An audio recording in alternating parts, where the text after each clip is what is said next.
ఇప్పుడు మీరు ఆనంద్ సినిమా నుంచి స్టార్ట్ అయితే అంతకుముందు నార్మల్ గా డాలర్ డ్రీమ్స్ బిగినింగ్, తర్వాత ఆనంద్తో మీరు బాగా ఎస్టాబ్లిష్ అయ్యారు.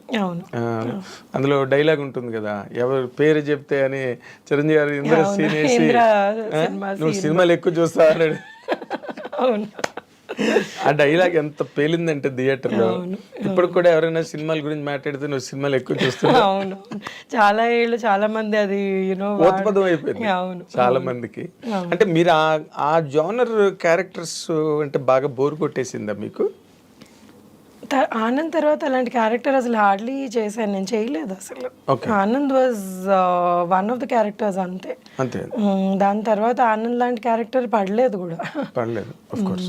బట్ మీరు తర్వాత రన్ ఆఫ్ ది క్యారెక్టర్స్ ఏవైతే ఉన్నాయో వాటితో మీరు కంఫర్టబుల్ గా లేరండి? ఉన్నాను. అంటే ఇప్పుడు ఆనంద్ తర్వాత ఏమైంది అంటే, నేను ఆనంద్ తర్వాత ఇమీడియట్గా సినిమాలు చేయలేదు. ఎందుకంటే I had my baby and దాన్ని చూసుకోవడం వల్ల నేను కొన్ని 1-2 years చేయలేదు. దాని తర్వాత when I was back to Hyderabad, నేను బెంగళూరు నుంచి హైదరాబాద్ షిఫ్ట్ అయిన తర్వాత ఐ థాట్ ఎందుకు నాకు దేవుడు ఇచ్చిన అవకాశం ఎందుకు దీన్ని వదులుకోవాలని మళ్ళీ ఐ రీస్టార్టెడ్ మై కెరియర్ అనమాట ఆనంద్ తర్వాత. దాని తర్వాత కొంచెం చిన్న సినిమాలు అవి ఇవి పడుతుండగా బొమ్మరిల్లు ఇలాంటి సినిమాలు పడ్డాయి. సో బొమ్మరిల్లు కూడా నాకు మంచి పేరు తెచ్చింది, సినిమా హిట్ కాబట్టి. అవును, అది ఒక కల్ట్ ఫిల్మ్ కదా బొమ్మరిల్లు. అబ్సల్యూట్లీ అవును. సో తర్వాత వచ్చిన రోల్స్ అన్ని మీరు కంఫర్టబుల్ గానే ఫీల్ అయ్యారా లేదా ఫోర్స్డ్ గా చేశారా? ఫోర్స్డ్ గా ఏమి చేయమండి, కానీ ఓన్లీ థింగ్ ఏంటంటే ఇంకా కొంచెం చేసి ఉండి ఇంకా కొంచెం క్యారెక్టర్ మనది బాగా ఎలివేట్ అయ్యి ఉంటే, లేకపోతే మంచి క్యారెక్టర్ ఉంటే బాగుండు అని అనిపించేవి చాలా ఉన్నాయి సినిమాల్లో. కొన్ని మంచి సినిమాలు చిన్న క్యారెక్టర్ పడేది, సో అయ్యో ఇంత పెద్ద సినిమాలో ఇంకొంచెం పెద్ద క్యారెక్టర్ పడి ఉంటే బాగుండు అన్న ఫీలింగ్ ఎవరికన్నా ఉంటుందేమో. ఏంటి ఆ సినిమాలు మీకు ఎలా అనిపించింది? అంటే ఇప్పుడు పేర్లు అడిగితే నాకు గుర్తు రావట్లేదు. కొన్ని చాలా మంచి హిట్ సినిమాల్లో ఇంకా క్యారెక్టర్ బొమ్మరిల్లే అనుకోండి, బొమ్మరిల్లో కూడా ఇంకొంచెం క్యారెక్టర్ బాగుంటే బాగుండు అని అనిపించేవి ఉంటాయి అన్నమాట. అలాగా. సో ఆనంద్ అంటే అసలు అనుకోకుండా అంత లెంత్ వచ్చేస్తుంది. అవును, అది అప్పుడు నార్మల్ గా మీరు డాలర్ డ్రీమ్స్ తర్వాత కూడా కొంత గ్యాప్ ఇచ్చారు కదా. అంటే నేను ఎప్పుడు సినిమాల్లోకి వద్దాము అని అనుకోలేదండి. నేను అంటే నా కెరియర్ వాజ్, నేను హోటల్ మేనేజ్మెంట్ చదువుకున్నాను. అవును, అక్కడ చేసేదాన్ని ఫ్రంట్ ఆఫీస్ లో.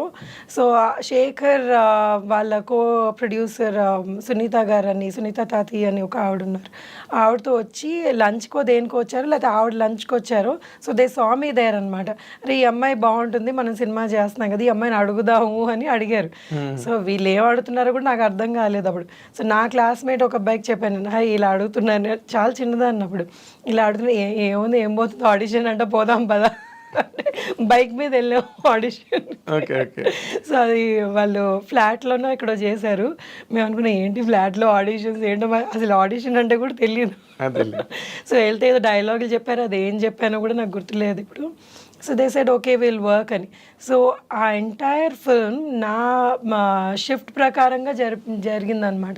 సో నేను ఈ షిఫ్ట్లో ఉన్నాను అంటే పాపం Shekhar would plan the morning shoot, లేకపోతే ఈవినింగ్ షూట్ అలాగా. సో అలా చేసుకుంటూ చేసాను, బికాస్ ఐ నెవర్ థాట్ ఇది సినిమాలు నా కెరియర్ అవుతుంది అని నేను ఎప్పుడు అనుకోలేదు. ఆ టైంలో అసలు ఊహించలేదు కూడా. సో వచ్చింది ఏదో చేసుకున్నాము అంతే, ఇంక దాని తర్వాత మర్చిపోయాను కూడా దాని గురించి. సో అంటే ఇట్ వాజ్ బికాస్ బ్యాక్గ్రౌండ్ లేదు కదా, so I didn't even know what that was. మీరు మామూలుగా మీ బ్యాక్గ్రౌండ్ ఏంటమ్మా? అంటే మా పేరెంట్స్ ఇద్దరు బ్యాంక్ అండి. సో దే యూస్ టు SBIలో పనిచేసేవాళ్ళు. అండ్ మా గ్రాండ్ పేరెంట్స్ కానివ్వండి ఏమన్నా వాళ్ళందరూ ఎంప్లాయీస్ అనమాట. ఓకే, సినిమాకి సంబంధించిన వాళ్ళు ఎవరు లేదు, అస్సలు కనెక్షనే లేదు. ఓకే, ఇక్కడ తెలంగాణలో నేను పుట్టి పెరిగింది అంతా ఇక్కడే తెలంగాణ, హైదరాబాద్.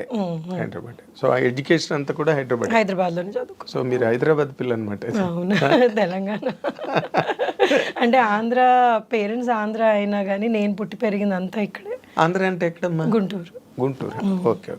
బట్ అమ్మది రాజమండ్రి, ఫాదర్ది Guntur. But born and brought up అంతా మీరు ఇక్కడ వాళ్ళు ఇక్కడికి వచ్చేసారు అనమాట ఉద్యోగాలకి, దానికి వాళ్ళు ఇక్కడికి వచ్చేస్తే ఇంకా మేము ఇక్కడే పుట్టాం. అంటే తెలంగాణ వేరు, ఆంధ్ర వేరు, బట్ హైదరాబాద్ మళ్ళీ కంప్లీట్ గా సెపరేట్ గా వేరే. అవును, ఇక్కడ ఆంధ్ర వాళ్ళు యాక్చువల్లీ చాలా ఎక్కువ మంది ఉన్నారు. తర్వాత హైదరాబాద్ కల్చరు అంటే వెర్స్టైల్ పీపుల్ ఇక్కడ వేరియస్ స్టేట్స్ నుంచి గట్రా ఉండడం. అవును వెరీ కాస్మో పాలిటిక్స్ సిటీ. అవును మీ గ్రోయింగ్ అంతా ఎలా నడిచిందమ్మా ఇక్కడ? అంటే యు ఆర్ ఫాస్ట్ గర్ అంటే మామూలుగా ట్రెడిషనల్ కన్వెన్షనల్ గర్ల మీరు? అంటే I can be both. So ఇటు you know I can understand what fast because నా ఫ్రెండ్ సర్కిల్ ఇలా కూడా ఉన్నారు. And being traditional because I'm married and you know so మా ఇన్ లాస్ సైడ్ వీళ్ళందరూ చాలా ట్రెడిషనల్. సో అలా కూడా ఉంటాను అనమాట. So I can adapt myself to both the cultures. అంటే మీకు చాలా తొందరగా అయిపోయినట్టుంది మ్యారేజ్ కదా? అంటే అరేంజ్డా no marriage? Love marriage. Okay. Love come అరేంజ్డా? Love come arranged. Absolutely right. అదే అంటే వెంటనే మిస్ అయిపోయి వెళ్ళిపోయి చేసుకున్న కైండ్ ఆఫ్ మ్యారేజ్ కాదు, అందరికి తెలిసి. అవునవును పెద్దవాళ్ళకి చెప్పే చేసుకున్నాం.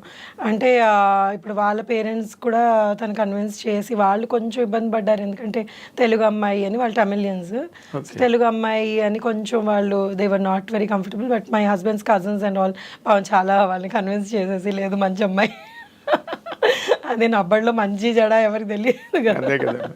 సో కన్విన్స్ చేసి అందరూ నటిస్తారు కదా పెళ్లికి ముందు, తర్వాత పెళ్ళి అయిన తర్వాత కదా. అయ్యో మరి అంటే నటిస్తారు అని ఏం కాదు అంటే కానీ జనరల్ గా పెళ్లికి ముందు అందరూ ఎవరి బార్డర్స్ లో వాళ్ళు ఉంటారు. They want be good best side portray చేస్తుంటారు. పెళ్ళేక అసలు సినిమా స్టార్ట్ అవుతుంది. అవును అబ్సల్యూట్లీ రైట్. కానీ ఇంకోటి ఏమైతుందంటే యాజ్ యూ గ్రో కదండి, they are lot of things that change with in us also. మన వ్యక్తిత్వం చేంజ్ కాదు కానీ కొన్ని మనకి యునో మనం వాట్ వి ప్రయారిటైజ్ ఇవన్నీ చేంజ్ అవుతూ ఉంటాయి. సో పెళ్ళైన వెంటనే లేదు మనకి యునో ముందు ఒకలాగా ఉన్నావు ఇప్పుడు ఒకలాగా ఉన్నావు అంటే we can't even say that. ఎందుకంటే ఎవరి జర్నీ వాళ్ళది, ఆ జర్నీలో వాళ్ళు మారుతూ ఉంటారు. సో అది యాక్సెప్ట్ చేసి if you're still together then that's the marriage కదా.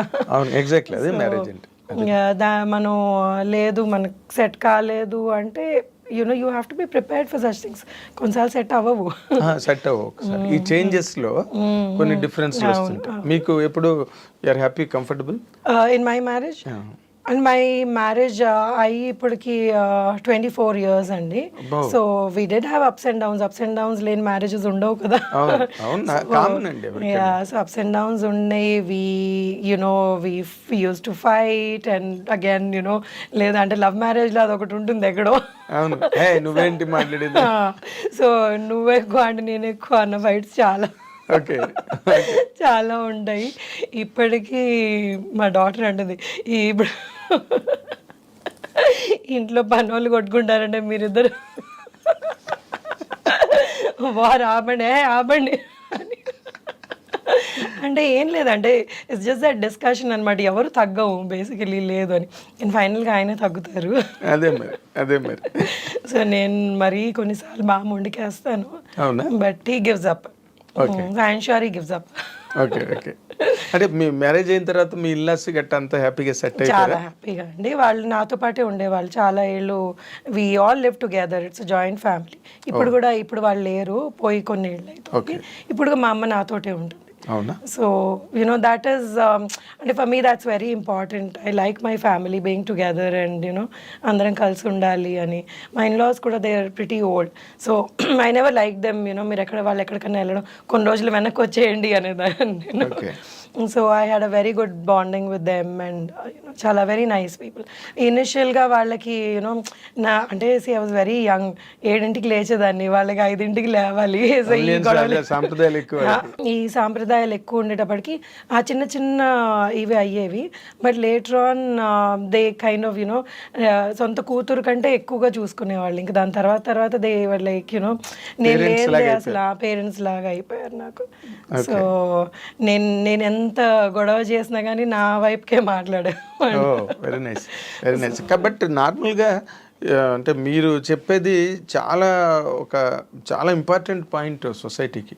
ఎందుకంటే చాలామంది ఇవాళ రేపు గర్ల్స్ మ్యారేజ్ చేసుకున్న తర్వాత ఇల్లాస్కి దూరంగా ఉండాలనుకోవడం, లేకపోతే వాళ్ళ ప్రెజెన్స్ అంత బాగా like I always loved being with them, and you know they were nice, and నాకు ఎన్ని నేర్పించారు వాళ్ళు how to run the family అన్నది నేను వాళ్ళ దగ్గర మా అమ్మ నేర్పించలేదు. Mummy was very carefree you know women. I mean మా మమ్మీకి ఏంటంటే షీఈ్ అగైన్ న్యూక్లియర్. మేము చిన్నప్పుడు పెరిగిందంతా మా పేరెంట్స్ మేమిద్దరు అక్క చెల్లెలం అనమాట. సో వీ వర్ నాట్ అంటే ఒకటి they were very well connected to their family, but we had a separate family. మాది మేము సెపరేట్గా పెరిగాం అనమాట. సో మా ఫాదర్ వెళ్ళి వాళ్ళని కలవడం, లేకపోతే పెద్దనాన్నలు అత్తయ్యలు వాళ్ళని కలవడం, మా మమ్మీ వెళ్ళి వాళ్ళ సిస్టర్స్, ఇదంతా. But then they nobody lived in our house. So నాకు పెళ్ళి అయిన తర్వాత యునో అందరం కలిసి ఉండడం అప్పుడు వచ్చింది. And I really enjoyed it. నాకు అది ఎప్పుడు లేదు సెపరేట్గా ఉండాలి, నాకంటూ ఒక ఇల్లు కావాలి అని ఎప్పుడు అనిపించలేదు. They never made me feel like that. They never made me feel like that, and they taught me so many things. నేను కొన్ని విషయాలు అంటే ఇప్పుడు చాలా చిన్నది ఇది, ఈ నెల అయ్యాక ఈ సరుకులు తెచ్చుకోవాలి అని మా మమ్మీ తెచ్చేసేది, మాకు తెలిసేది కాదు, ఏం కాదు. సో ఇలా లిస్ట్ రాసుకొని తెచ్చుకోవాలి, మనం ఇందులో ఉండాలి అన్నది, ఇవన్నీ మా అత్తగారు మామగారు నాకు నేర్పించారనమాట. My father in law was from railways, and he was my god. అసలు ఎంత ఏమంటారు దాన్ని అంటే ఎంత పర్ఫెక్ట్గా ప్లానింగ్ చేసుకునేవాళ్ళు అంటే, ఏదన్నా కానీ అన్ని బాక్స్లో నీట్గా పెట్టుకునేవాళ్ళు, అన్ని ఫైల్ చేసుకునేవాళ్ళు, నెలకి మనకి ఇంత అయింది ఇది అని ఆ బడ్జెట్ వేసుకునేవాళ్ళు. So this all something that I learned, and I really like that. So ఇలా ఉండాలి, అంత పద్ధతిగా ఉండాలి అన్నది I use to really admire.